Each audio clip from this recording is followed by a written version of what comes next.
Bienvenido a este nuevo día, a este nuevo encuentro. Bienvenido, bienvenida.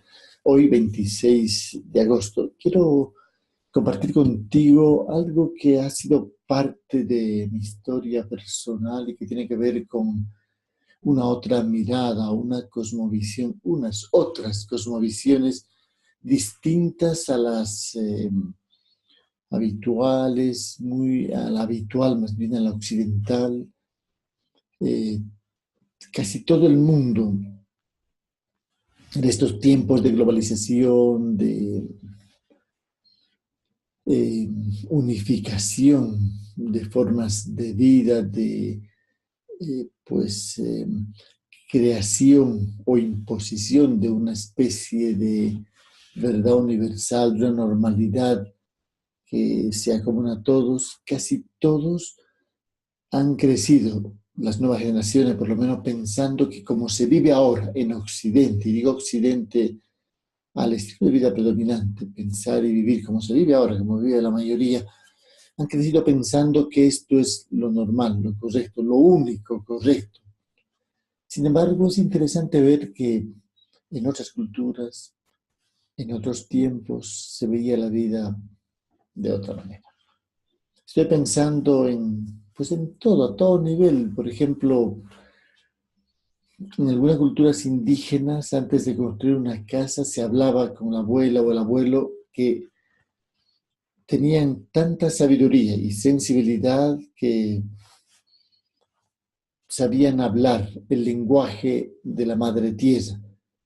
Entonces la pareja nueva que se había constituido y que eh, planeaba construir una casa, con el apoyo de la comunidad por supuesto, tenía que escuchar los consejos de la abuela, del abuelo, para después de hablar con la tierra ella, decirle dónde era el lugar más adecuado, porque no todos los sitios son aptos para vivir.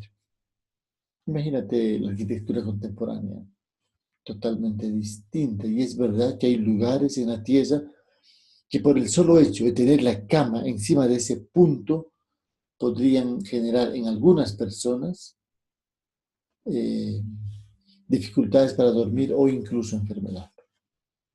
Esta es una mirada distinta.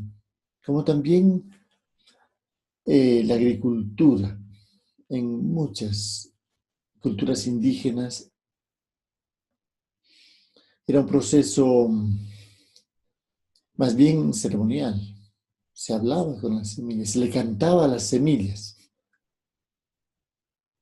se le hacía ofrenda a la tierra.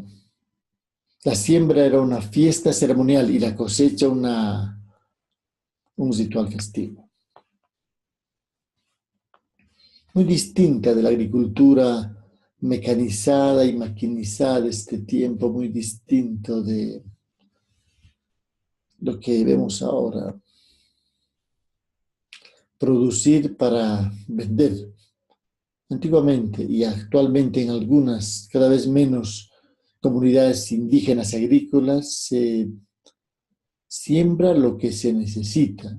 No se piensa prioritariamente en la venta, en el comercio, la obtención de dinero.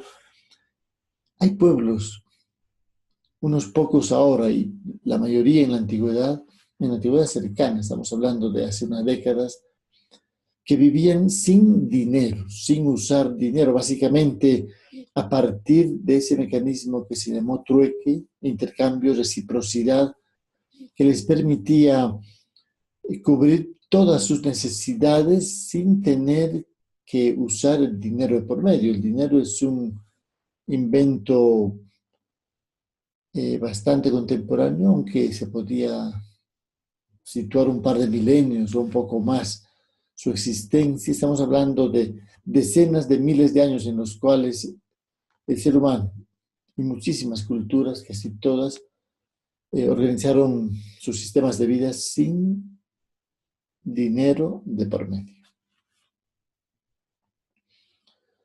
Los modelos de familia, la familia era toda la comunidad, era toda la tribu. Para el niño, abuelos y abuelas eran todos los ancianos, tíos, tías. En una relación mucho más fluida, mucho más descomplicada e independiente que tenían las nuevas generaciones con sus papás, en especial con su mamá. Si ella salía de viaje, había otras mamás que podían cumplir ese rol protector y maternal. El tema de la propiedad privada es otro invento bien occidental, súper contemporáneo, en términos siempre de los últimos siglos. En muchos pueblos indígenas eh, les costó mucho entender que la tierra podía ser propiedad de alguien, y también la existencia de objetos de propiedad privada, que este era un concepto que excluía al resto a favor de su único propietario o propietarios. Esto costó mucho comprender, como costó mucho entender, estoy pensando en ese cacique samoano de la cultura polinesia que visitó París después de haber escuchado contar muchas maravillas de aquella ciudad, de aquella cultura, y de pronto cuando él se encuentra en París, no comprendía tantas cosas, no comprendía justamente el concepto de la propiedad privada, y lo comprendió de la peor manera, tomando una fruta cuando tenía hambre en un mercado donde había bastante fruta y pues, quedando preso. No entendía por qué si él tenía hambre y el otro tenía mucha fruta. No comprendió la puerta, algo que se abre y se cierra, y menos aún cuando regresó y intentó contar a su pueblo. No comprendió la cerradura, el candado, el que la gente, el concepto de robo, en fin, como tampoco comprendieron muchas tribus ya exterminadas de la Amazonía cuando algunos misioneros intentaban explicarle el tema del pudor, el tema de sentir vergüenza por su cuerpo. Ellos nunca habían usado ropa, más bien la ropa era un objeto ceremonial que solían usar con fines rituales y con una gran carga de simbología, tatuajes incluidos, según la situación, la circunstancia, el estado anímico, la edad, el estado civil, en fin, muchos otros criterios, pero totalmente vistos desde un otro espacio, una otra mirada. Y así podríamos situar cantidad de ejemplos de pueblos, de culturas, de miradas, de estilos de vida diferentes a los occidentales y que han sido y son completamente normales. En verdad, una mirada consciente, responsable, una actitud, se podría decir, recomendable, es el de una gran flexibilidad y de una gran tolerancia respecto a la diversidad.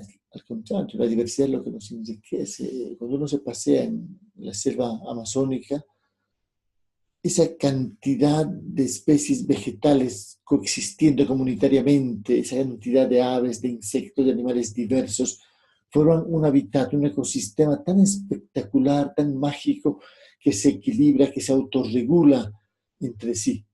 Pero suprimimos, eliminamos los saurios y aparece una plaga de roedores. Eliminamos los pájaros y aparece una plaga de mosquitos y lo que ello implica, ¿no? Enfermedades, en fin, la diversidad, la tolerancia, la comprensión, la aceptación de lo diferente, la convivencia con alguien que puede ser muy diferente en muchos sentidos a lo que yo pienso y a los hábitos que tengo y al estilo de vida, y sin embargo que puede ser totalmente aceptable y absolutamente normal. Esto es interesante ir descubriendo. Hay que preservar esa multiculturalidad que ha caracterizado a la humanidad, y esa biodiversidad en el plano ecológico que nos permite seguir habitando este hermoso planeta. Tolerancia, paciencia, comprensión, amor incondicional y esa capacidad de ir fluyendo descomplicadamente mañana, 27 de agosto, quiero hablarte precisamente de esto, del arte de fluir, algo que en las sabidurías ancestrales se habla bastante, por lo que te pido que nos encontremos mañana, otros 10 minutos de tus 24 horas, y que puedas también convocar a más gente de la que tú conoces para continuar dando juntos una vuelta alrededor del mundo a bordo de 365 conferencias. Un abrazo y que hoy tengas un día espectacular. Gracias. Un buen día.